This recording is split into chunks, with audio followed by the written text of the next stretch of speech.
Hello, everybody, and welcome back to At the Movies with William Fletcher. As per usual, I am your host, William Fletcher, and this week I'm joined by two guests. First, we've got Kitty back again for another episode. Hello. Yeah. And this week we've got a new guest on the show, Hannah. Who is... Hello. Alright. So, this week we will be covering one of my very favourite films, Fight Club, which I think is pretty good. I don't know what you guys think, but I think it's pretty good. Do you guys have any general thoughts you want to give first? I had a lot of feelings. There was a lot of feelings. Okay. Me too. Were they good feelings or were they bad feelings? Look, bits of both. Different points of the movie had different feelings, let's be honest. Alright I then. feel like as a movie, as a whole, it's hard to fault. It's very entertaining. It's well done, but also, the morals. Oh, okay. We're going to get a lot of interesting conversation on this. So, just sort of for reference, because I know, Hannah, you hadn't seen this film before. You sent me a very extensive list of films. Yeah, I did. There's a lot of movies I haven't seen, and this was quite high on the list of ones that I've heard people talk about, but I haven't personally seen myself. Yeah. So yeah, I've seen this film 4 or 5 times before. I think it's just one of the best films ever made, honestly. I remember when I first saw it 2 years ago now, I think, nearly 2 years ago. I remember I watched it and then I watched it again the next day after, which never happens. I very rarely watch the same film 2 days in a row. But I can't say I've done that personally. yeah, it doesn't happen often, but it only happens for a film that is really, really good that I just have to see again. I went through a phase of watching Eternal Sunshine every night before I went to bed for 2 weeks. Really? Of all the films to watch again, Eternal Sunshine is Jesus. I can quote most of it, but yeah, it's Oh great. god. But That's another one of my extensive lists that I haven't seen. Yeah, You gotta watch I it. need to do Eternal Sunshine. I've watched it once 2 years ago, and Oh, not enough. No. And I put it as one of the best films ever made, despite having seen it once. So I definitely need to watch it again in the future. Well, I watched Fight Club for the first time years ago, and I remember really enjoying it. It was one of the first more actiony thriller things that I actually really enjoyed. Mm. But rewatching it years later, I was like, oh, well, it's kind of not as good when you know the twist because then Really? You don't think it works as well because of the... You think the twist kind of makes the film less than? Yeah, 100%. This is probably one of the highest ranking movies that I wish that I could watch again for the first time. Because it's just not doesn't hit the same. Yeah. Yeah, as someone who watched it for the first time, the twist really got me. Oh, you didn't know the twist? My boyfriend sat next to me going, wait, what is happening? What's going on? What? No, I didn't know the twist, so... That's quite impressive. I knew the basic quotes of the first thing about Fight Club is you don't talk about Fight Club. That's about all I knew of the movie going into it, so... That's actually quite impressive to not know, because this is arguably maybe one of the most famous twists in film history, I would say. I would put it as... It's also a 25-year-old film, so it's not a new movie. So No, yeah, it's from... It's always gotten around, but... Yeah, it's 1999, I think it was, which is, a while ago. Quite impressive production-wise. Yeah, well... Yeah, now I know it was that old. It's oh gosh, that's actually pretty well done. Yeah. So there's a lot to talk about. Is there a specific place we want to start with this? Because I made lots of notes while watching this. But I don't know. Oh, so do I. I've got a whole page in front of me right now. Do you like? Does anybody have a place they want to start with? I just want to say, quick note: Tyler Durden is such a name. You know, it sounds like an '80s porn star name or something. It kind of does. Like- Not gonna lie. Yeah, like this big bad like alter ego persona, like crazy guy who's like a cult leader. His name's Tyler. It's interesting. To be fair, for some reason, I just associate the name Tyler with just like very like weird, nerdy white men. Like, just the name doesn't strike me as like, oh, that's a real tough guy. That like he's like, you know, he's a cool guy. It just strikes me as like just like a nerd. But Yeah, very normal name. yeah. Yeah, so do you like does anybody have a place to start at all? I think it was. I just want to say that, like, all round entertaining movie, very well done. You know, it's technically great, but I think, like, on the level, like, the morals and the actual, like, it's written very well, but is it written that well? Like, it comes off like it's written really well, but then when you look at it, like, the characters actually dimensional once you take away like the whole twist thing. Like, I feel like there's not enough world building and like character building. Like, I guess it's kind of part of it that the protagonist is very isolated and like we don't know much about him, and that's how the twist like actually works. But I feel like if there was slightly more, we don't know any of his family or friends.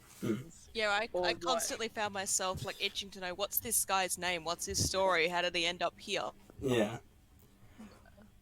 But It never really gave you any of that. Mhm. I mean, if it did, it would probably give away the twist sooner than they planned to. So yeah. you can kind of see why they did things the way they did. Yeah. Mm. Yeah, he's because like Edward Norton as the main character, I think he's just called the narrator throughout the entire film. They don't give him like an actual name, which is like a thing films do at times where they just don't name the main character.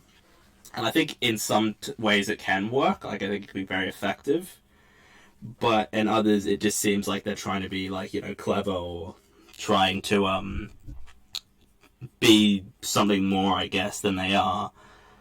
They're trying to come across as like indie and artsy. Like, we don't need to name this person; it's the mystery. Yeah, I guess you His could. character is an idea. Yeah. Yeah, I think the most recent example I can think of was Christopher Nolan's film Tenet, because I think his name character is just named the protagonist, which I think doesn't add to the story or anything. It doesn't do anything. It's just trying to be clever, I guess, for the sake of it, and not actually, explain, like, sort of justifying why that is. But I don't think. I mean, if you name Edward Norton's character, you kind of, that's the twist is that him and Brad Pitt are the same character. So if you name him, it just kind of it ruins that twist a lot earlier. The whole thing of like, that's like what the film is sort of building to, the whole twist. And if you name him, then you kind of ruin that twist. Yeah, but like I feel like it could have worked around that. Like, there are so many other like when he first like meets Tyler and he goes to like pick up his bag and then like steals a car or something, and then the protagonist like gets in a cab. Like, is he like stealing the car or is he in the cab? We don't know. Like, there are so many continuity errors. I feel like having a name for the main character would him and Tyler, which could even make the twist better. But I feel like it didn't work as well as it should have, because like the ruse was already up. There are already continuity errors. There's already themes that don't quite make sense. you know, and I think having a name would have not been an issue in that regard. But yeah, maybe it wouldn't have been as impactful. Who knows? Because Also, like, Brad Pitt. This is like the best role he's ever had. I've never seen Brad Pitt like this before. In what way? Do you mean like you've never seen him give a performance like this before, or do you mean like he just works better here than in his other stuff? I think both. All right. I'd probably based on a lot of the other Brad Pitt roles that I've seen, it's quite a clear departure from, especially from when he was younger, because he was known as this big, buff, strong dude who's super hot, and then he appears as a fucking crazy dude in this movie. So it's a big departure from what you know of him. Yeah. So. Yeah, I'd probably point to this as his best role, and same for Edward Norton. I'd point to this as his best role. I haven't seen him in nearly as much as I have Brad Pitt, though, so that could be it. Like, I haven't seen American History X, which I've heard he's good in. But, like, I think Brad Pitt very much is sort of cemented here, I think, as, like, one of the best working actors of this generation, I would argue. Yeah, I think without this role, you know, he could be nothing. Well, I think also... He would be taken seriously. Yeah, but I also think, because a few years earlier he did Seven as well, which I think also sort of helped to sort of show his range as an actor. And I think he's very good in Seven, but I think Fight Club just really cemented him as an actor. Definitely. And not just this super hot buff dude that women swoon over, but like a serious actor. Yeah. You can be like, okay, he's actually good. He's not just here for eye candy. Yeah, he has actual talent. He's not, you know, he's not where he is because of how he looks. It's genuine. That, like, he's good at what he does. So I guess while we're talking about performances, I guess we should touch on the rest of the cast, who are not as, like, good. But I think they still all work for what they are. I thought Meatloaf was really funny casting choice. Yeah, when I saw the intro credits, I was like, wait, Meatloaf? Like the singer Meatloaf? Yeah. In Fight Club? But then when I saw it, I went, okay, this actually kind of works. As good old Bob. Big bitch tits Bob. Love bitch tits Bob. Oh, that's one of my favorite quotes. Is Bob had bitch tits? It's I don't know why, but that line is just really just. It's just so silly, but it kind of works. Yeah. It's just like, oh, okay. Cool. Yeah. That's what we're going with. Yeah. I've just looking at I've just got like the cast list here. There's not a massive cast, honestly. It's primarily Edward Norton and Brad Pitt, but also Helena Bonham Carter as Marla Singer, the sort of, I guess, Love interest. Love interest, yeah, but like sort of mentally not quite there. I guess like he's not the most sound person. Yeah, definitely not the most stable. Yeah, I think she did great. Definitely not. I think she was really well cast.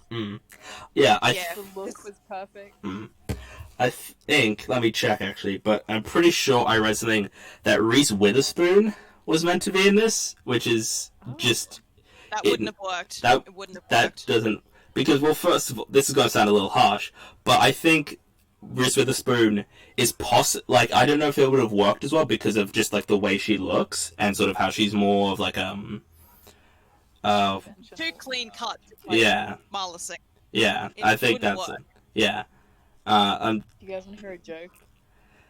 Okay. How does Reese eat her ice cream? With a How? spoon. Ha ha ha ha ha. So sorry, you can cut that out. I'm absolutely cutting that. I'm just checking this to make sure. Anyway, also we've also got Jared Leto in this, who doesn't really. Your credits. for a while I was like, wait, where's Jared Leto? Yeah, And I'm like, there's Jared Leto. yeah. He's not really in it much, is he? Like, this is sort of before he was like a bigger star. This is like one of his earlier roles. Yeah, he does okay. He gets the job done. He That's gets for his sure. face is ruined, just absolutely ruined. Just looking at what is like, if this was his first thing or he does something beforehand. He did Requiem for a Dream the very next year. Yeah. That's crazy. Which I think is I've watched it. I probably should watch it again, but I quite enjoyed Requiem for a Dream. I don't know if it works, if it like it holds up as well though. I don't know. I've seen it. I'll have to watch it again. But besides that, there's not really many like big like the main cut, like the main sort of few characters that are like the recurring characters are big names, and then it's just sort of other just miscellaneous actors. It's not really, you know, a lot of big people in this. They're just sort of from David Fincher, sort of a bit of a departure or difference from some of other David Fincher's other works, which have much bigger casts with much bigger names as well. Are you guys fans of David Fincher? Am I a fan of David? Are we? I haven't seen many of his movies personally. I would put David Fincher as my favorite director of all time. Ooh. Is that So you disapprove? enjoyed Mank? Yes, I could see why people don't. It's overly pretentious, but I quite enjoyed it. Maybe because I enjoy films about films, and I think it's interesting to see the history of cinema. But I can get why people don't like it, because it is. If I watched it again, it probably is too pretentious for me. Yeah, I think I enjoyed the format more than the actual movie, but yeah, I love David Fincher. He directed one of my all-time favorite TV shows, Mindhunter. It's absolutely amazing. Oh, I've heard that's I good. think I he haven't does- seen it, but I have heard it's very good. It's so good. Yeah, I think he does suspense so well, like no one else. I think he's great. So, but you wouldn't put him as your favorite director, though. No, but I'd say top 10 probably. Yeah. I haven't seen all his films, but everyone I've seen, Alien 3 notwithstanding, are all of very high quality. There's a few I haven't seen, but he's pretty good. He's pretty consistently good. Definitely. Yeah. So, do we just want to sort of go through the film, sort of scene by scene, or do you guys have things you want to talk about now that you just want to get to? Okay. So the whole thing of Fight Club, right? It starts as an outlet for these feelings that basically come from the protagonist, fragile ego or toxic masculinity. Yes. And it's a fight against consumerism and capitalism and the man, everything. But it turns into this fascist cult that ends up being just as bad as what they're rebelling against. I thought that was quite funny. Yeah. Yeah, when I'm isn't even just the Fight Club itself? I'm isn't this assault? Going around punching everyone. I'm isn't this assault? I mean, oh, they did they did terrorism. Yes, but I don't think the film the film doesn't justify that. It shows that it's a bad thing. Edward Norton realizes it's a bad thing and he tries to stop it. And I think it's not saying, hey, you should do this. You should go block the credit card companies. That'll be great. It's not saying that. It's showing this is bad and you shouldn't do that because it's just not a good idea to, commit those acts. I feel like the whole movie was kind of like a thought experiment. Someone thought, okay, and it kind of shows, there's no way out. We live in Society. that thrives off. Yeah, we live in a society that thrives off like consumerism and capitalism, and there's no beating it. And if you try to rebel against it, you only end up imitating the thing you hate most. Hmm. But the cult is like, I'm saying the cult. I mean, you are right. It is Kind of a cult. kind of a cult, Like, yeah. when they start saying like Bob's name, Hmm. I was like, okay, this is the cult. Yeah, that now. was real creepy. I'm like, Yeah, okay. yeah. But I think, pretty fascist. yeah. You're making valid points, but I think I don't know if maybe it's just because of what you're saying, but you're not interpreting the film as justifying this and saying that's a good thing, right? No, I definitely don't think it condones. I just think it's interesting how it shows them. Yeah, because I think there are some people who misinterpret the film and think that the film is justifying or condoning what this is doing, and I'm like, it's not. Like the entire last third or so, well, the third act is Edward Norton trying to stop this. Like it's not. He's not trying to continue on with it. He's trying to say, hey, we shouldn't do this because it's bad. And I think that some directors and might have been condoning it or not trying to, but they do in turn condone these actions. And I think there might be less capable directors who would do that or would accidentally do that at least. And I think Fincher does it and it says, hey, this is what they're doing, but this isn't good. You shouldn't do this. And I think that's sorry, no, you go. I feel like this movie is what Tarantino wishes he could make. Do you not like Tarantino? I mean, Oh no. Pulp Fiction Is like his third best Yeah. film, I would put. Tarantino, his movies is very different to him as a person. Like, do I like Quentin Tarantino? 100% no. I would. Oh no, he's he's a bad person. But he do I like is his films? Yeah. okay. Yeah, There's this clip of him saying that he wanted a female editor for Once Upon a Time in Hollywood because he didn't want. He wanted someone who would obey him and listen to him. And, Did he actually say that? Do it how he wanted. Oh yeah. That's Yeah.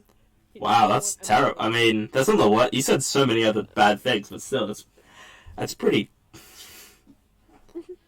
Yeah. Look, I haven't looked into much to do with the whole controversy with Quentin Tarantino, but now knowing that, I'm like, no more watching those movies. Well, I mean, his movies are a different story to him as a person, and you can look at different things that are reflected. Like, you don't have to agree with the morals to enjoy the movie. Like Fight Club, very enjoyable movie, but I feel like the whole there are many morals ingrained in it that are just very toxic, bad things. Like the whole reclaiming their masculinity through violence and aggression. Probably not the best message to be sending. But Definitely not. It's fun to watch. Yeah, I do think while Yes.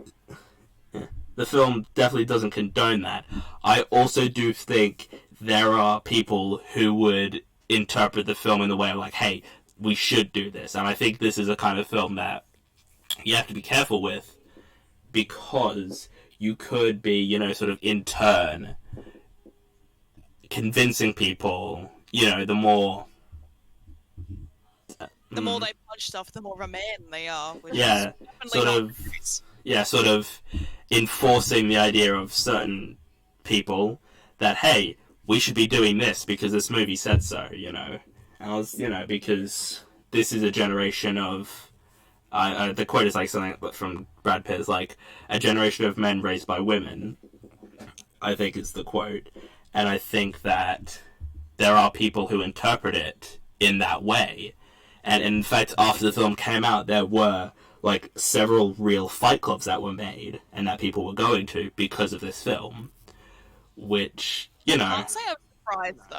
No, considering, I think, too, for any film that does anything can honestly probably convince people to do just about anything, really. I honestly think there are people who can be persuaded to do, and sort of don't look at it in a way that the film is Don't look at it from an intended. objective Mm. point. I feel like a lot of people empathize too strongly with protagonists to the point where they just blindly agree Yeah. with whatever the protagonist's point of view is. Like Joker, for example, the 2019.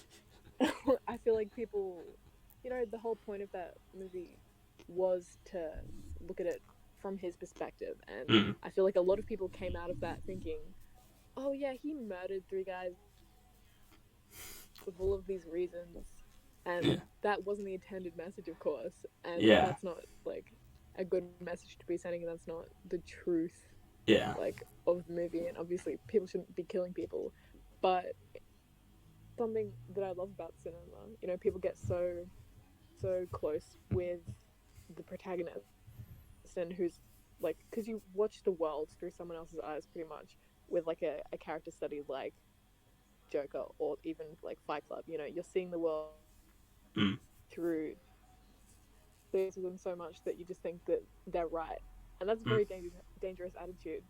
Mm-hmm. Yeah. It's like then you end up with real Fight Clubs, and people.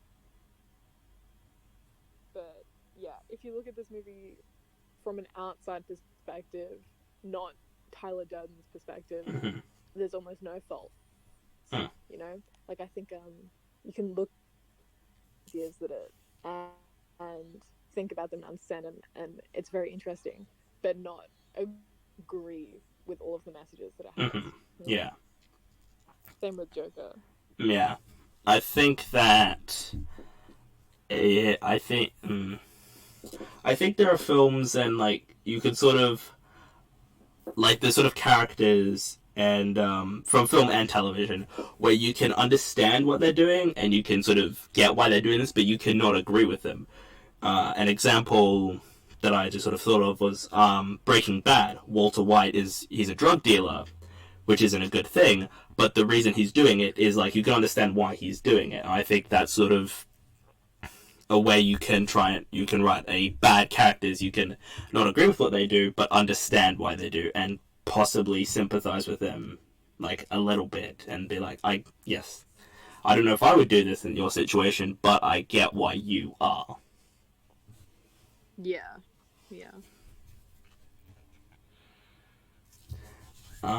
So then, yeah, again, I just don't really know. I want to talk about the CGI that this film employs at several points, which doesn't hold up. Well, some of it is alright, and some of it is very, very ropey looking, and is very much like the opening credits, and there are also several bits throughout the film of certain scenes that sort of like final scene, though? Like with the buildings exploding. I thought that was done pretty well. Yeah, no, but I mean the scenes that sort of happen throughout the film of like the camera is sort of moving around through like it's like moving through like the oven in Edward Norton's place, and it showed like the explosion and everything. Like I think that CGI is a bit weird looking. It doesn't really hold up as well as it probably should, because I think like a lot of CGI, not a lot of CGI, but some CGI really holds up well, and I think this is an example, and some doesn't. I think this is a film with kind of a mix of both. Like some of it really holds up and some of it doesn't work as well. Wait, was this in... When did this movie come out? Was it 1990 or was it 1999? 1999, yeah. Well, okay, that really... Because Titanic was only, like, a couple years before that, right? Yes, it was 2 years beforehand, I'm pretty sure, yeah. Yeah, so that's... Yeah, I don't think the CGI was as good. But, maybe maybe it didn't have as big as a budget. Yeah, I was just thinking the budget is like significantly low, I would feel, for this kind of film. In fact, I'm just gonna quickly check the budget for the Fight Club's budget was $63 million, which is actually quite a bit more than I thought. Yeah, I looked up the budget for Titanic and it was $200 million in Not expensive. 1997. Yeah, that's a lot of money. But I would point that Titanic doesn't, have needs a pretty large budget.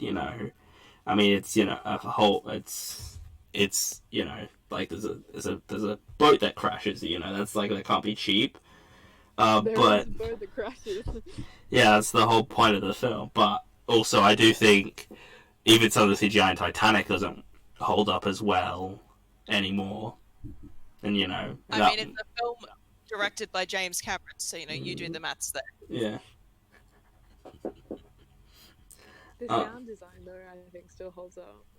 Oh, I think the sound design is really, really effective and really well done. And I think that, like, the actual fights themselves that take place, I think, are very realistic sounding, and it actually sounds like they are getting hurt, and it and it sort of like, yeah, this is probably what it sounds like, and it feels, and and I think that some films, it's very hard, I think, for films to portray like punching sound effects, because it's like lots of various different ways they do it. But I think Fight Club does it very well, and it sounds very like realistic, and I think that's sort of a part that sort of works. I heard somewhere that they they bought like chicken carcasses or something and recorded them like punching them to get like the bone crunching noises, something like that, like in the sound engineering studio. Yeah, I think was that this film or is it another film? I definitely have heard that, but I don't know if it was I'm pretty sure it's Fight Club. Okay, wait. Yeah, I think it's really important in like this film, 100%. Because like when you're watching a superhero movie, there's a big fight scene, Mm-hmm. the suspense is led up to it, and then the first punch is landed, and it sounds like someone like slapping a piece of meat or something, and it's terrible. But Fight Club, I think, did it extremely well. Like, I actually found myself like wincing at some of like the punches. It was done really well. Yeah. Yeah, when the punches don't sound realistic, it kind of kills the vibe. You're like, okay, they're not actually getting hurt. It doesn't even sound close to them getting hurt in real life. Yeah. But no, speaking of, it's not just the sounds, but actually the fight choreography in itself actually is quite realistic looking. Like, Yeah. the way they angle the camera to the fight choreography, it actually looks realistic. Like they're actually getting punched.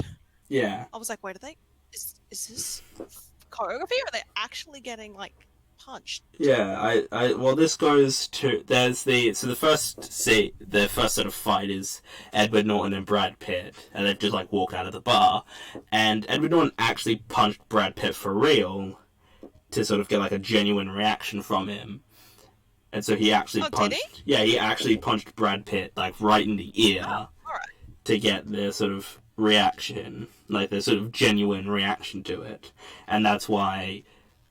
I don't think it's in the film, but there's like they sort of like they would pan back and Edward Norton is just laughing because he just finds it funny that he's just punched Pitt in the ear and he's in all this pain. But Looking back on that scene, if they were the same person, how did that was the with one approach? Because I feel like the two guys approached him. What do you mean? Like if Brad Pitt and Edward Norton, they're fighting outside of the bar, right? Yes. But Yeah. if it's the same person, is he just punching himself in the face? Yeah, there's a scene. There was a scene of it shows him, but he's just fighting nothing. He's reacting to getting hit from nothing, and so that's why these two guys approach him because they're like, this guy's interesting. Something's going on here, and so Yeah, that scene where they reveal the twist the movie where he's just punching himself at the back of the bar, and it's so. Yeah. And then they planned all the other fight scenes where it's him just punching himself. So. Yeah, it's and the twist, and I think the twist. This is, I guess we could just get onto the twist and how I think there's a lot of movies that set up twist. Well, no, they don't set up twist. They have a twist, but there's no setup prior to the twist. It's just, hey, we got a twist, you know, and I think. Yeah, it comes really out of the blue. Like, I found myself going, wait, how does that work? And then they show all the clips, and you're like, that makes sense. Yeah, and then there's all the foreshadowing that leads up to it. There's a scene where he says that, like, oh, Tyler speaks for me, and so Tyler then says, like, a line like he fell down some stairs, and then Edward Norton says, I fell down some stairs. And it's just... And you don't get that if you don't know the twist, but knowing the twist, you can get that, and I think it works. It makes sense that they are the same person, and it's handled very well. Yeah, like when I forget the love interest's name. Is it Marla? Yeah, Marla Singer, the love interest. Yeah, when she like comes downstairs, the morning after, and she's like, he's like, "What are you doing here?" Whatever. And she's like, "Fuck you," you know. I thought that was, yeah, like watching the second time is a completely different experience than the first time. Yeah. Because everything then has like a different meaning. Like you really, yeah, like I feel like I really actually understand the movie watching it a second time. Yeah.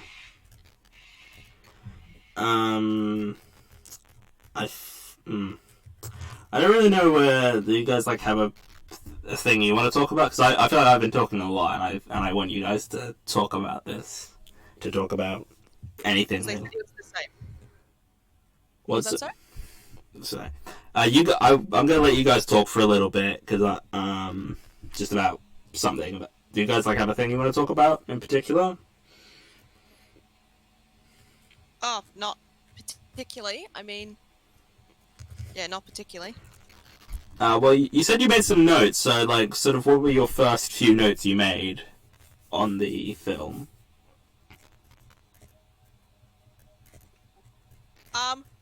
One of my notes literally just says, "What the fuck is wrong with everyone?" Because they're all... Well, yes.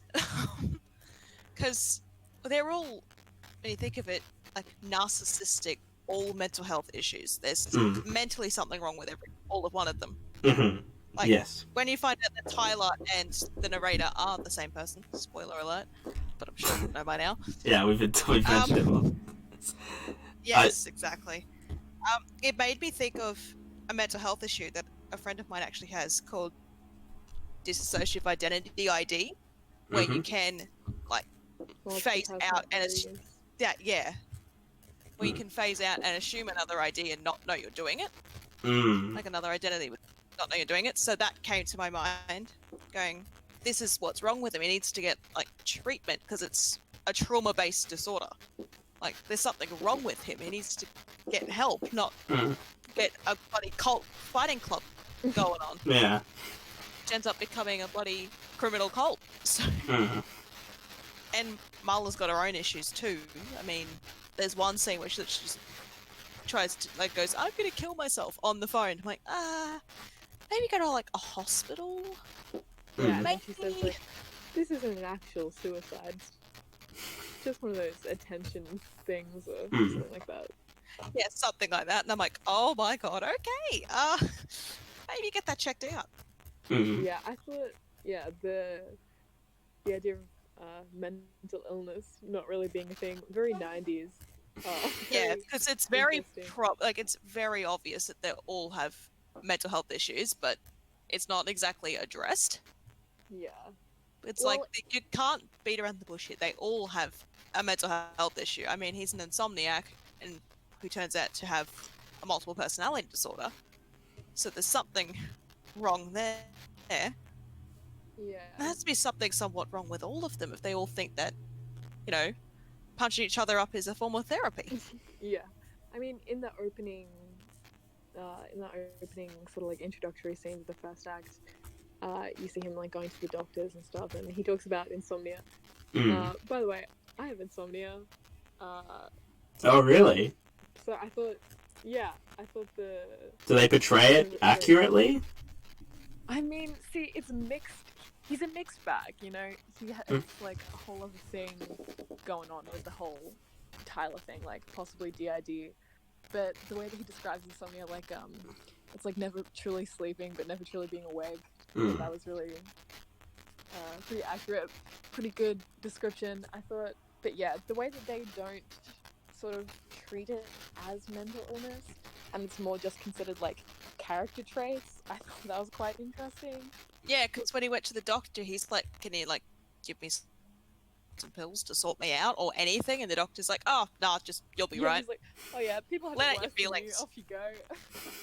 And I'm sitting there going, "That's not how you fix this. Nah. It's not how this should be addressed." Nah. I think that's one of the best parts. One of my favorite parts of this actually is the scenes of him going to all the different help groups. I think. Yeah. I think. That's how we come across Fitz Bob. Yes. But I think that it's very much.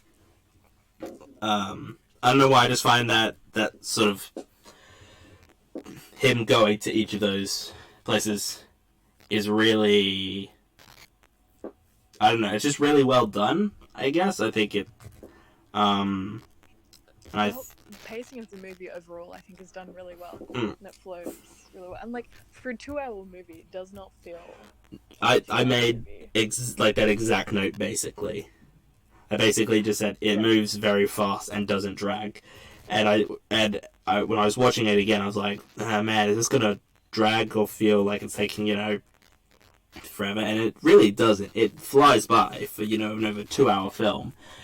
It sort of feels like it all happens, and I think that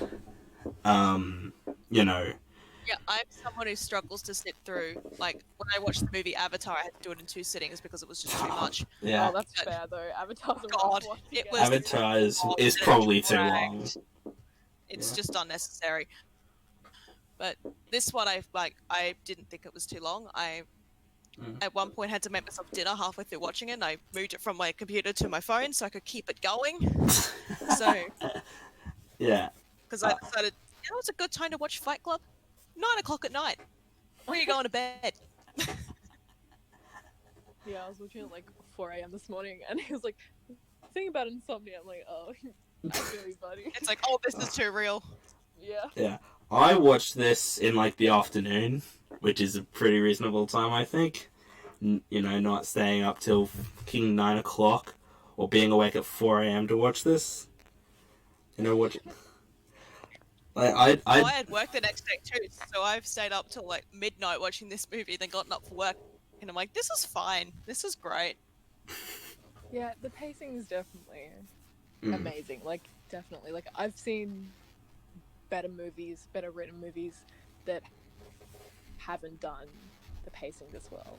Ah, okay.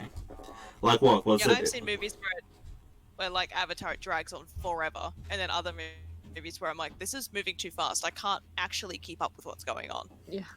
Like, I'm Thinking of Ending Things is a fantastic movie. I definitely like it a lot better than Fight Club. I definitely think it's better written, better, set design, better acting, just better movie. But if you compare the two just on like pacing alone, Fight Club definitely flows a lot better. It definitely doesn't feel like you're just like sitting there waiting for it to end, And I mean, it's 2.5 hours long, so that's impressive. Yeah, definitely a different. I think, there's a lot of films that very much, like there's certain films that are this length that feel like they take forever, and I think this. Yeah. Fucking Avatar. Fucking Avatar. Yeah, Avatar.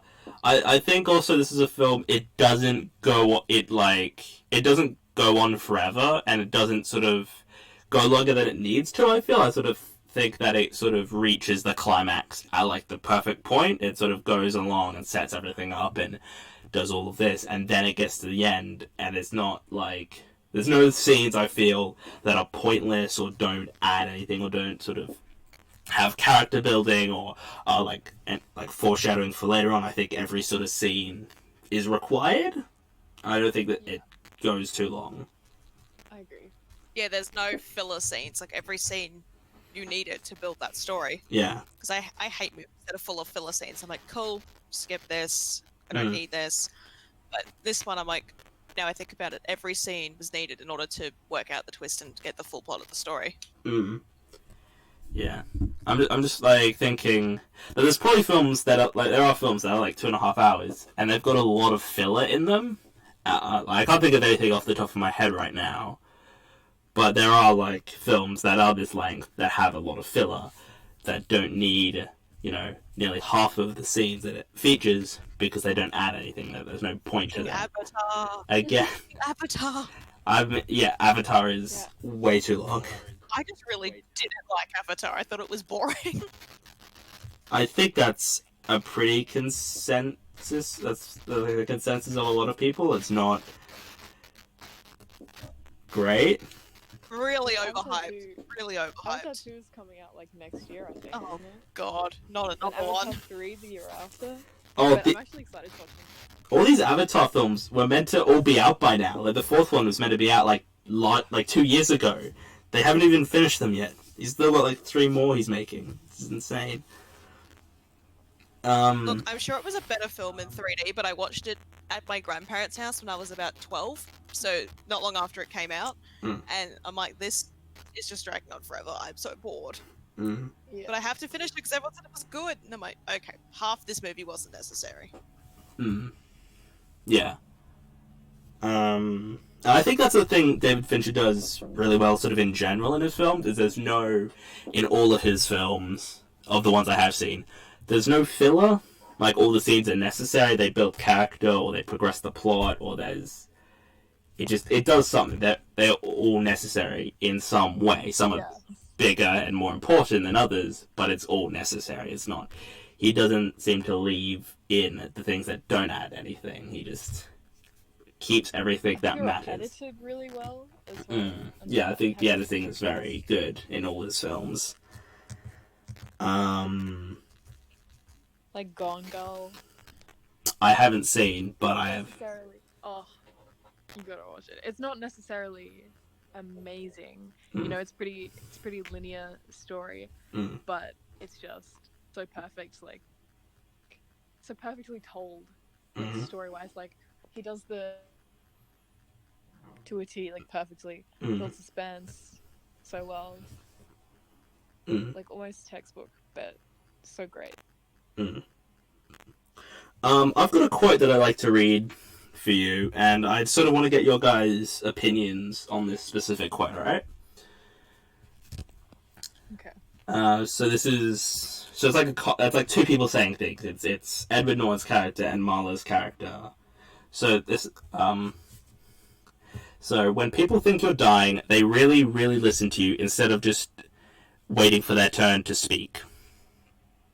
And I think that's that line as well. I think that's a really good quote, and I think it sort of helps to establish this universe of people who just do not care.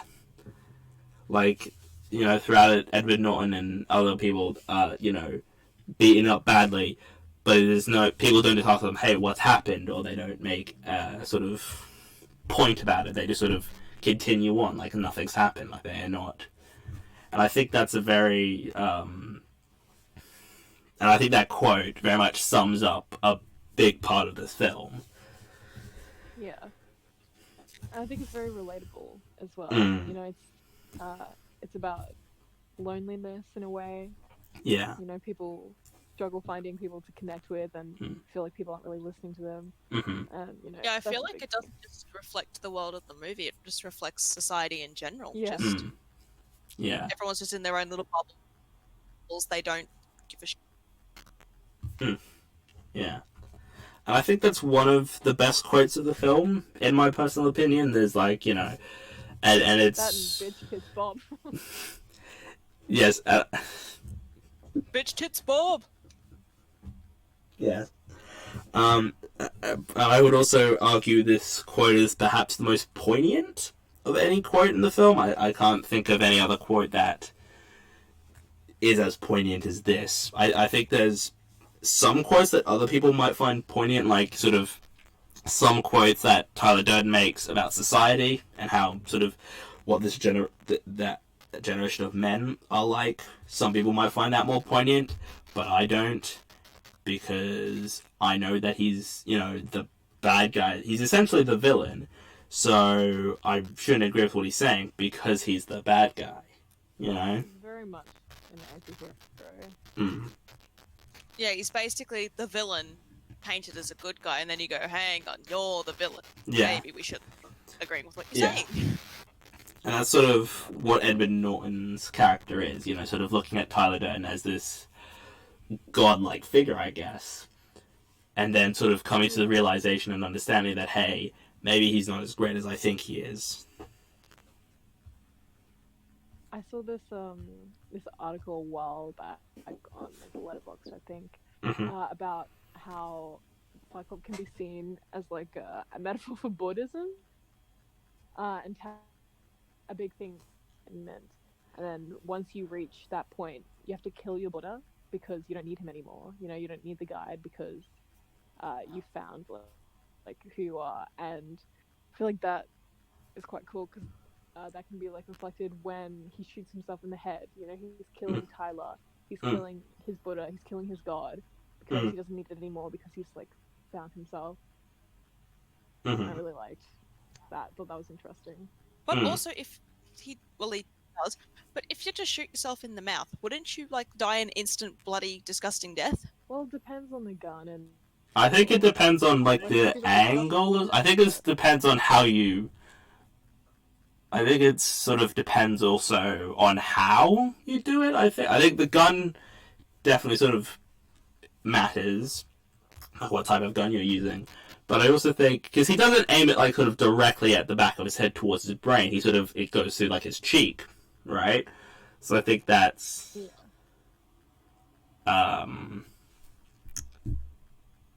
still should be like going to hospital for like immediate medical attention because there's a heap of arteries in your face.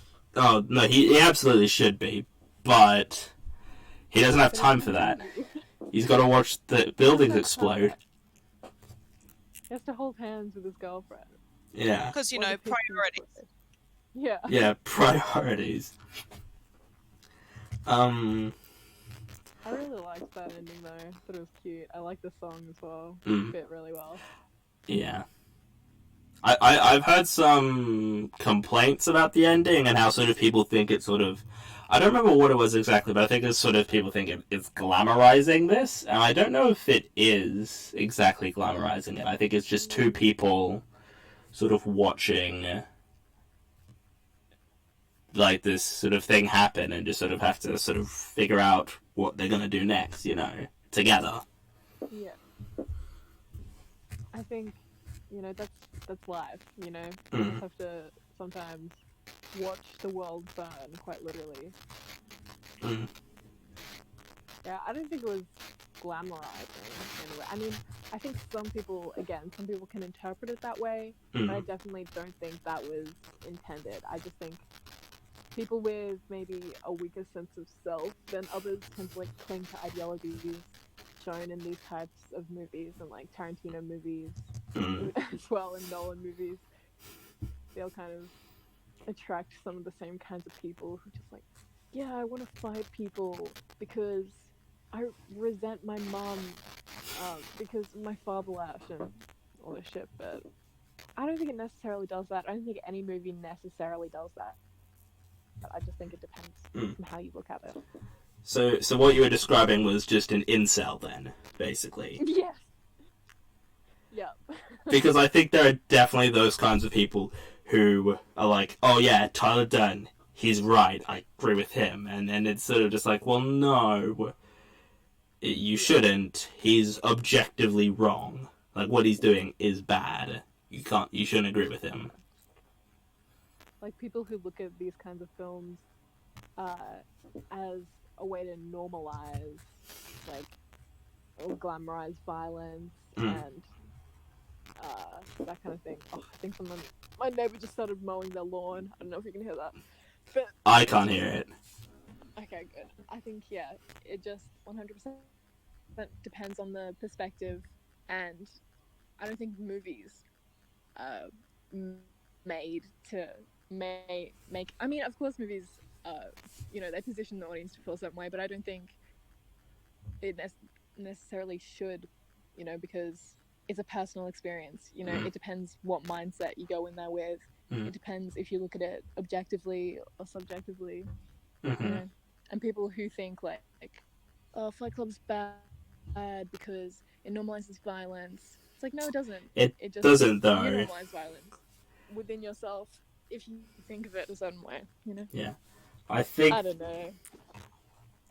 It's like, yeah, the film doesn't normalize this or glamorize it. It's not like it doesn't show the fights or the violence to be like, oh, this is cool. It shows that this is bad and that it is painful and that you probably shouldn't do this because you will be hurt quite a bit. And I think the scene of Edward Norton and Jared Leto, where he just ruins him, is very difficult to watch. Honestly, it's very much like it's very just sounds just painful, and it's just really, doesn't glamorize it and say, hey, you should be doing this because it's great. It doesn't do that. It doesn't work like that. No. But I do think this is like somewhat irrelevant, but like the attitude that the movie has towards like women is quite interesting. Like bitch tits Bob, he has boobs. He's seen as like feminine. He's also seen as like weak. He dies, he cries a lot, and that scene, the scene where Tyler and the narrator, Tyler's in the bath and like, we're a generation of men raised by women, and I don't think the answer is another woman or something like that. It's quite there's some negative connotations shown the best. Very much toxic masculinity.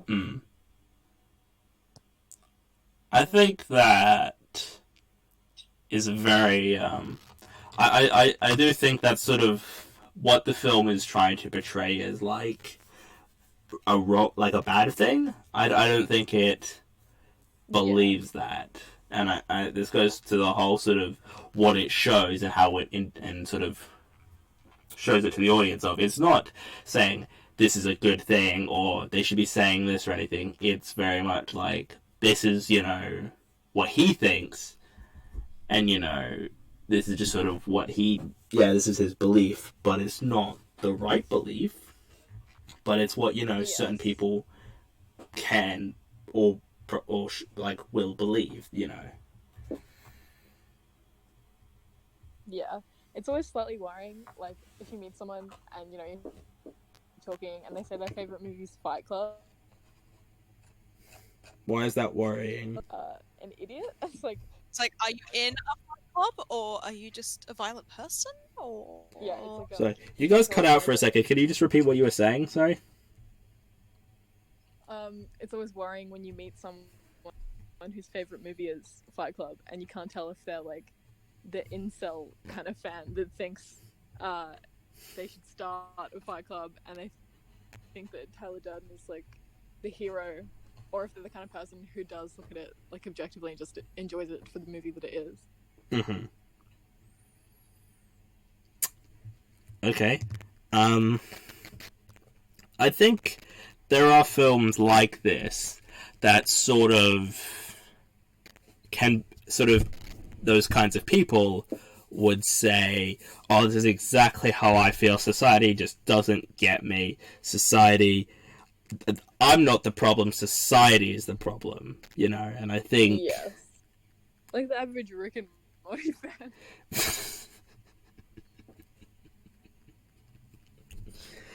Man. But I think this kind of goes back to, we were talking about Joker earlier, of how that sort of film can be interpreted by those sorts of people as being, you know, that kind of film of like, I'm not the problem, it's society that's the problem. What I do, I'm not doing anything wrong, society is just treating me bad because I'm just, you know... Because I'm different. Because, you know, I'm just... You know... I don't know.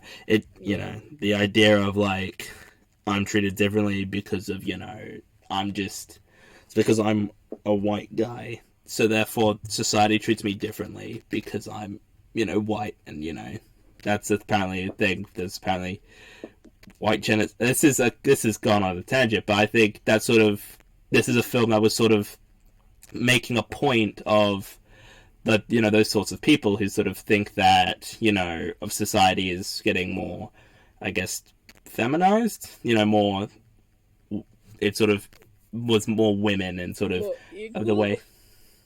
What, sorry? More equal? Well, they wouldn't say that, but yes, it is more equal and sort of showing that, hey, you're not any less of a man, or you're not more of a man because you can beat people up. You're just a dick if you do that. It's like, that's not a good thing. You can't, like, you shouldn't be doing that because it's bad. It's the sort of idea that,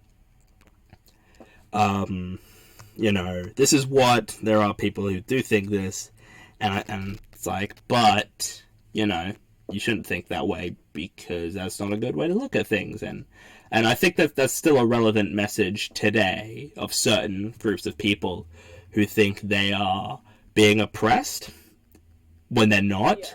There's just equality for other people, and it's just like, you know, and I the equality for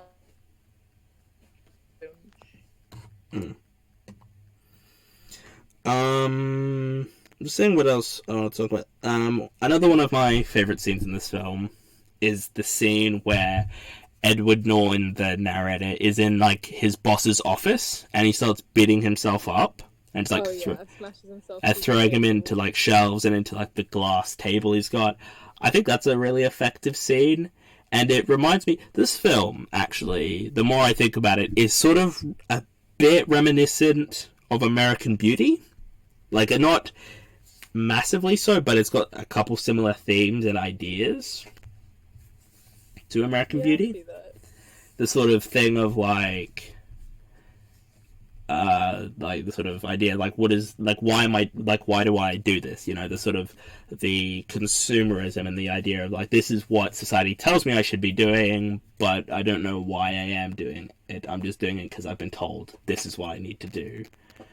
And I think the scene of Edward Norton beating himself up is kind of reminiscent of a scene in American Beauty with Kevin Spacey. Like, there's in the scene in American Beauty where he's like sort of blackmailing his boss, essentially. Like, I think that's sort of a similar thing. I mean, the way he does it is different. He doesn't beat himself up. He instead says he would accuse his boss of sexual misconduct, which is incredibly ironic considering it's Kevin Spacey. But I think that's sort of just a similar scene and the way it plays out. Yeah, I thought that was really well done scene, definitely.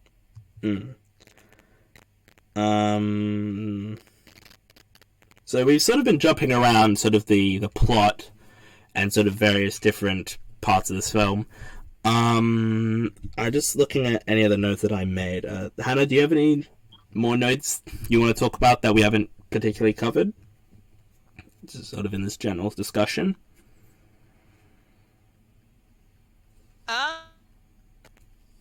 Well, I have the note here that when Marla and the narrator, when they meet each other in the therapy sessions, where he's gone, "What are you doing? You're taking over my sessions." But I'm also like, you're both doing the same thing. Yeah. When you think about it. Yeah. So why is Marla doing it wrong, but him doing it right is right? didn't understand. I'm like, but you're doing the same thing. I think it's because he's looking at it in a way that, like, he's doing it and he doesn't like that someone else is doing what he's doing because...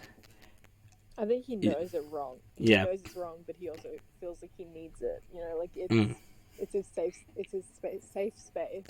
And if someone else is there being disingenuous, he doesn't feel like he can. You know, he doesn't feel like he has an outlet anymore. Yeah. And that is why he starts the Fight Club. Yeah. That's one of my favorite. Yeah, it's a bit bizarre. Yeah. One of my favorite bits is where they're talking and he's like naming all the places he's seen her at, and then he's like, I saw you at like testicular cancer, like the therapy group for testicular cancer. And I'm like, does no one else just find that a little bit odd that there's a woman at a place for testicular cancer? It's just, but I also think, yeah, if you're gonna try and stick in the sessions, you gotta make it for ones that you could actually realistically attend. Yeah. Yeah, like, all the other ones are fine, like, they all make sense, like, she could, but, like, testicular cancer is highly unlikely. I mean, I've had a lot of women with testicles in my life, personally.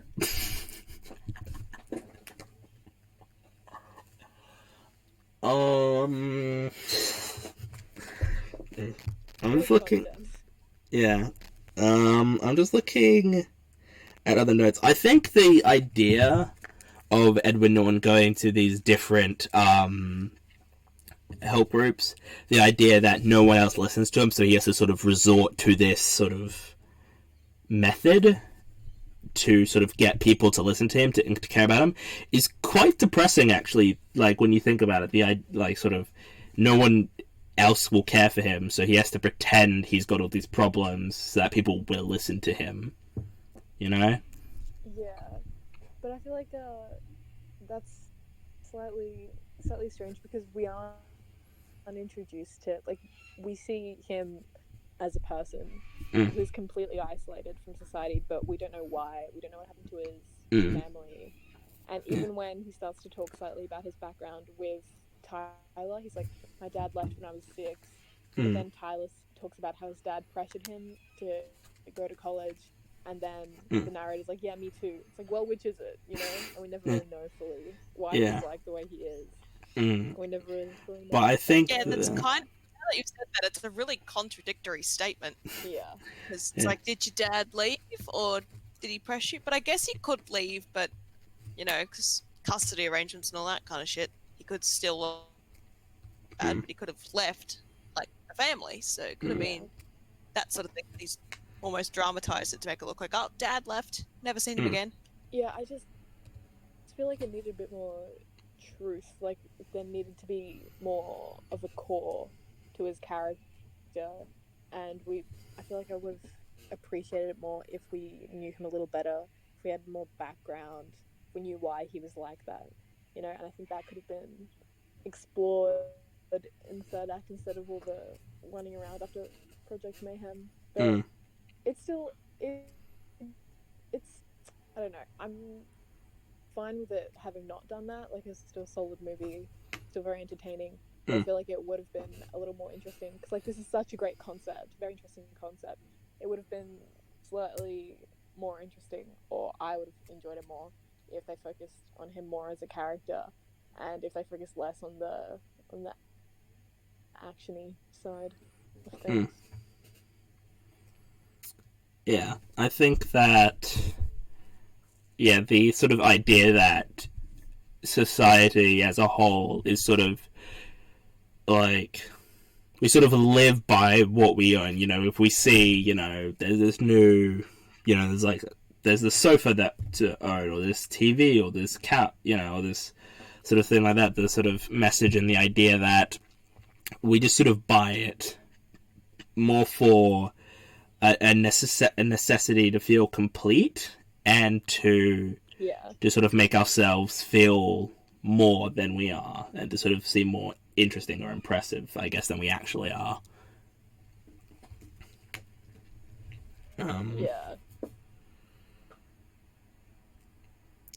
Yeah, and I think that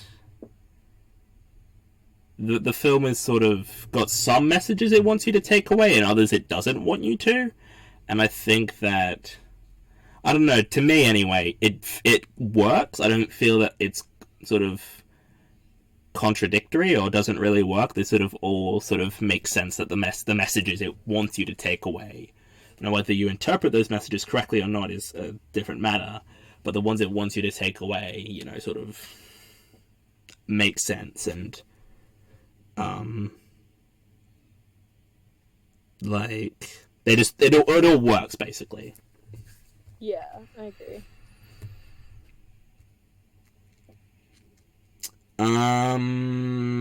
There's a scene I want to talk about which might be my favorite scene, which is the scene of when Brad Pitt gives Edward Norton the chemical burn.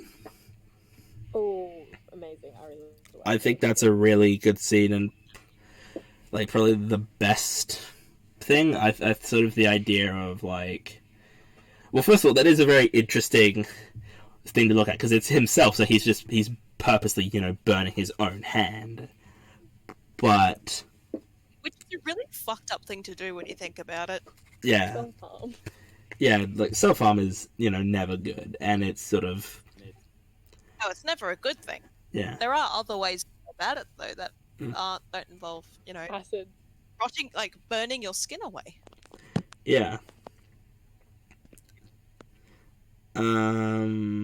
Yeah, I just think it's really well done. I think the two actors give like a really good performance, and I think the dialogue also between each like of each character works, and I like the sort of way of Edward Norton. He tries to go to his happy place, and he's thinking about, you know, from his like therapy groups and the penguin and the sort of the cave, I guess, and then Brad Pitt just sort of wants him to sort of focus on the pain and look at it now. And there's a really good quote in this scene, which, give me a second, I gotta find it. One of this, I think this is the quote. It's like, the quote is, I've got it here.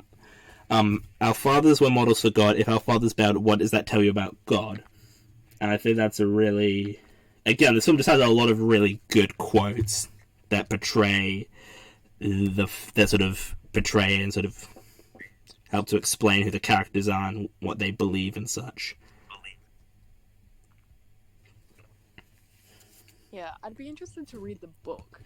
If you didn't know, this was Yes, adapted yes, from a book. I'm aware it is based off a book, which there are a couple. There are two sequels of, in fact. For the third Fight Club book came out 2019. In fact, let me do a quick check on this. But I didn't know it was based on a book until after I'd seen it, I think.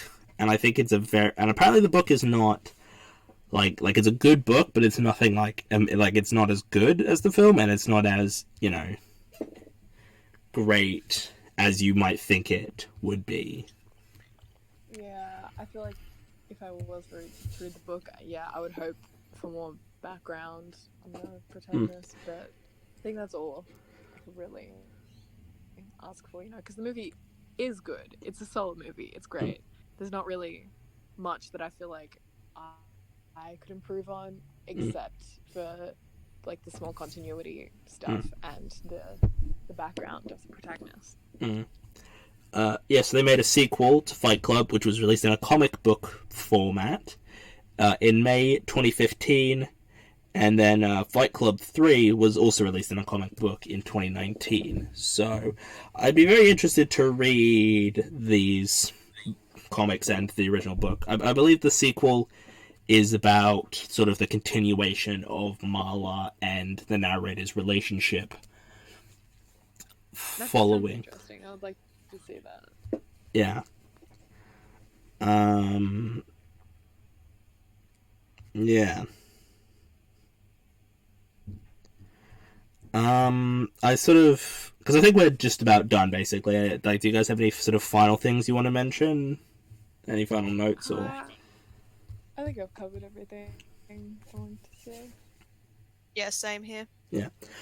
So I just want to make well, two final things. First of all, we talked about the foreshadowing of the twist earlier of Brad Pitt and Edward Norton being the same character. And if you notice throughout the film, there's sort of little insert shots of Tyler Durden just like appearing like for a split frame, for like a frame or something. And you probably don't notice the first time you see it. I mean, I noticed it, but because I knew the twist already, so I was sort of looking for, okay, so I know what the twist is, I'm looking at the foreshadowing of that twist, and so there are just at several points, there's a couple points, there's like insert shots of just Brad Pitt just like appearing and then disappearing, which I think is really. I didn't notice that, but No. That's quite cool. And there's another one of my favorite scenes is when Edward Norton is sort of talking about Tyler Durden and who he is and how he works at like a cinema, and there's the cigarette burns scene where he points to the corner of the screen and the cigarette burns, and I believe, if I remember correctly, there are a couple points out of the film. I remember that scene now. What? Sorry. I was saying I remember that scene when he's cutting all the film together. Yeah. Which, like, why was the kid crying if it was just for like a split second? Like, the kid doesn't know. He probably thought it was a mushroom or something.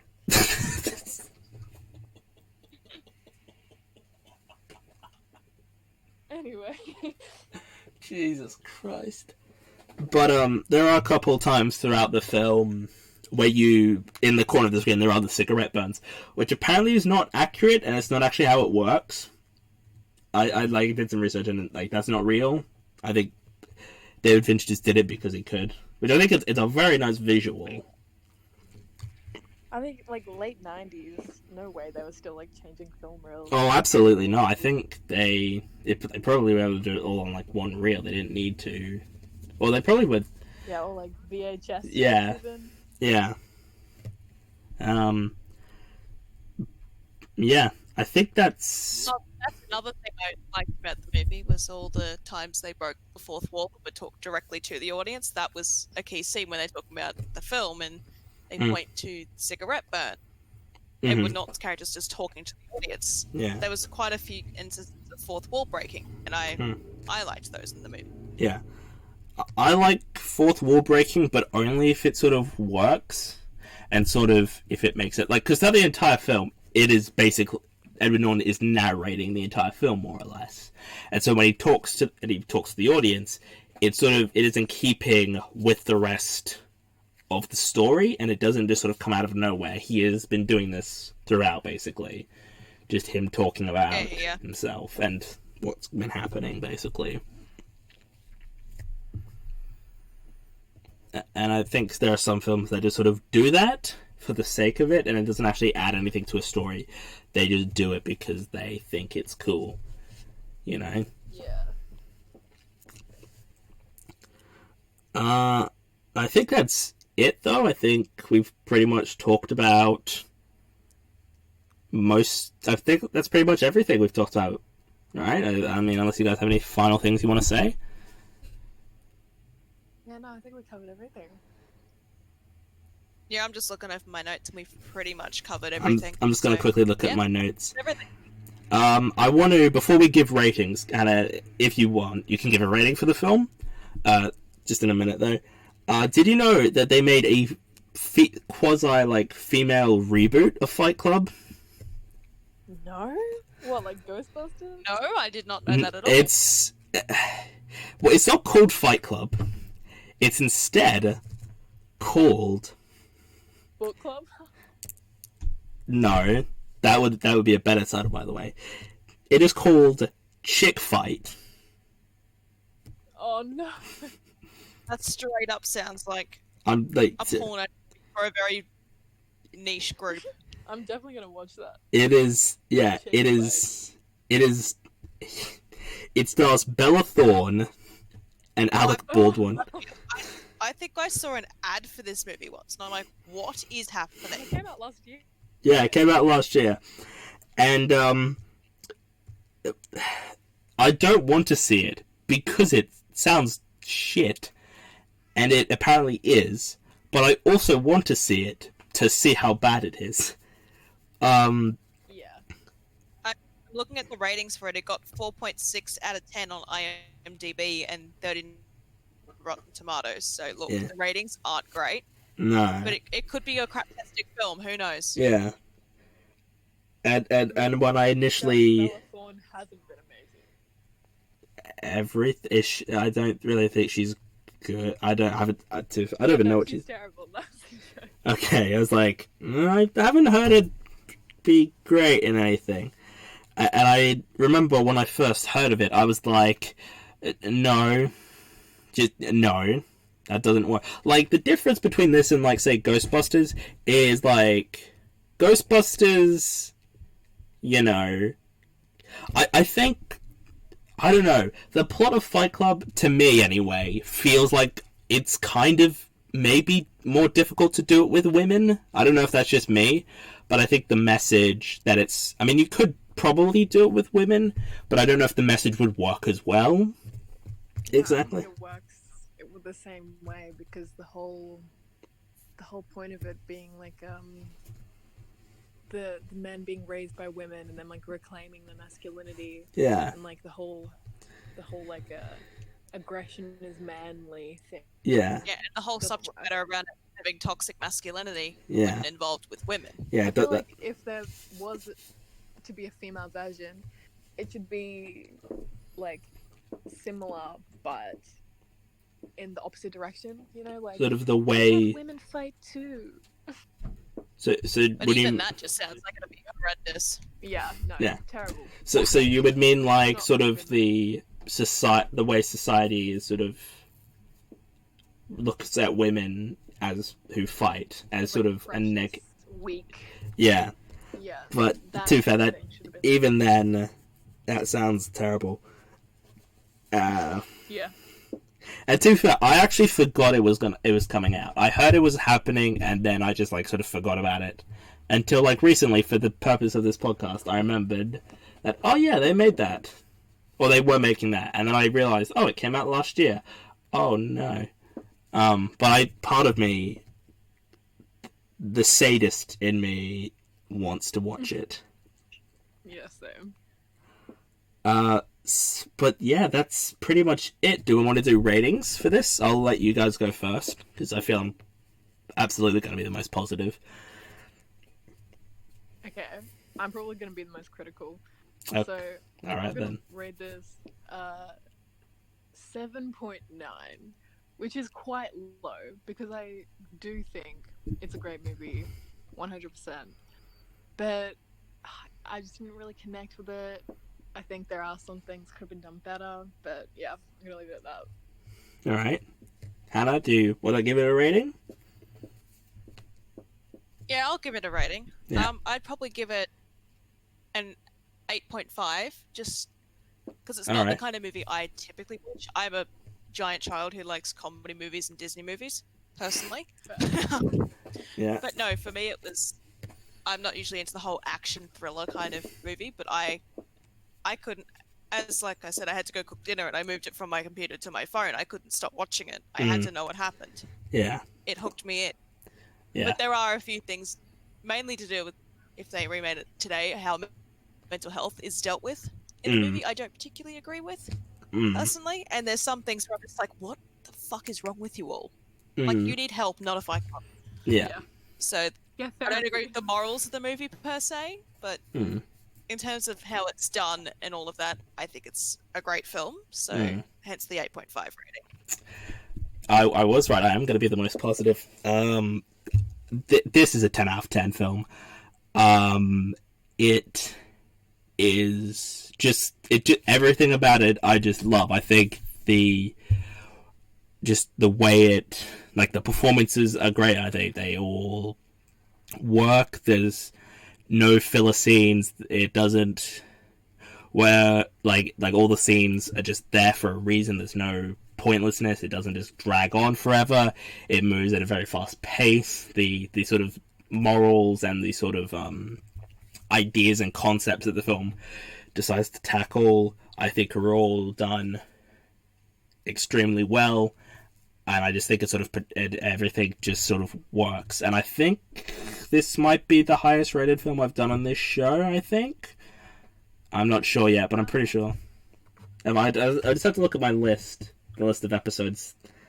Oh no, I also did. I did Rear Window, which I also gave a 10 out of 10. But this is better than Rear Window. So this is, yeah. I just think it's great. Better than Rear Window. Yes. Wow. Interesting. So yeah, I think that's it. Do you guys have any final things you want to say before we wrap up, just in general? Thanks for having me back. Yeah. Great. Yeah, that's Well, thanks for having me the Yeah. first time. yeah. Great. Yeah. And we can. I'd love to have you guys on again. This is really fun. This is really good. Yeah, for sure. Yeah, no dramas. All right. So everyone, thank you for listening. Tune in next week where we will be. I don't know what I'll be doing next week, but just tune in. Listen to all the other episodes if you haven't listened to them, or just listen to them again. They Listen to them twice. yeah, just listen to them again and again until a new one comes out. I'm all for repeat listings and repeat viewings, so go ahead and do it. Yes. Guys. Put them on while you sleep. Yeah. Yes, you should do that, actually. That's a great idea. So yeah, that is all. Thank you. Do you guys want to, I guess, say goodbye because we're done. Goodbye, everybody. See you next week. Bye.